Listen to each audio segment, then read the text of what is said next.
Hi all.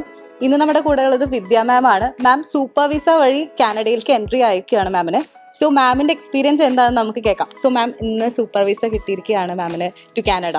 So how will you take this opportunity to tell about the journey in കാനപ്രൂ? കാനപ്രൂവിൽ ഞാൻ ഇതിന് മുൻപേ ഒരു പ്രാവശ്യം അപ്ലൈ ചെയ്തിട്ടുണ്ട്. എൻ്റെ മോൻ അവിടെയാണ്, അവന് PR ഒക്കെ ആയി. അപ്പോൾ അതുകൊണ്ടാണ് ഞാൻ സൂപ്പർ വിസയ്ക്ക് വേണ്ടിയിട്ട് തയ്യാറെടുക്കുന്നത്. പിന്നെ ഞാൻ ഇതിന് മുൻപേ വിസിറ്റ് വിസയ്ക്ക് പോയിട്ടുണ്ട്. അപ്പോൾ അവിടുത്തെ എക്സ്പീരിയൻസ് എന്ന് പറയുമ്പോൾ കാനപ്രൂവിനെ കുറിച്ച് പറയാന്ന് വെച്ചാൽ വാക്കുകളില്ല. എൻ്റെ മകൻ അവിടെ നിന്നാണ് MTechന് പോയതും അതുപോലെ തന്നെ ഞാനും അവിടേക്ക് പോയതും ഇനി പോകാനിരിക്കുന്നതും കാനപ്രൂവിൻ്റെ വലിയ ഒരു സഹകരണം കൊണ്ട് തന്നെയാണ്. അതുപോലെ മറ്റുള്ള ആളുകളുടെ അടുത്ത് നമ്മൾ സ്റ്റുഡൻ്റ് ആയാലും അതുപോലെ പേരൻസ് വിസ ആയാലും ഒക്കെ നമ്മൾ സജസ്റ്റ് ചെയ്യുന്നത് കാനപ്രൂവിനെയാണ്.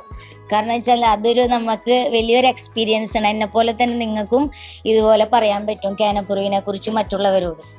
നമുക്ക് എപ്പോൾ വേണമെങ്കിലും നമുക്ക് എന്ത് വേണമെങ്കിലും ചോദിക്കാം. ഏത് സമയത്തും നമ്മളെ വിളിക്കാനായാലും വിളിച്ചു കഴിഞ്ഞാൽ അത് കോൾ അറ്റൻഡ് ചെയ്യാനായാലും അവർ എനിവേ ബിസിയാന്ന് വെച്ചാൽ അവർ വീണ്ടും നമ്മളെ തിരിച്ചു വിളിക്കാനും ഒക്കെ അതിനുള്ളൊരു വലിയൊരു സഹകരണം നമ്മൾ കാണാറുണ്ട്, പ്രതീക്ഷിക്കുന്നുണ്ട്.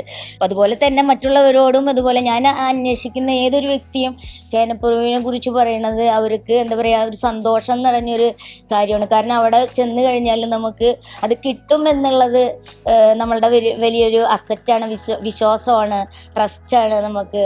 അപ്പോൾ അതുകൊണ്ട് തന്നെ കാനപ്രൂവിനെ കുറിച്ച് പറയുമ്പോൾ നമുക്ക് ചുരുങ്ങിയ വാക്കുകൾ പറയാന്ന് വെച്ചാൽ is the best emigration consultancy എന്ന് പറയാൻ പറ്റും. Okay, thank you ma'am for your valuable words. Thank you so much. God bless you all. Okay, thank you ma'am.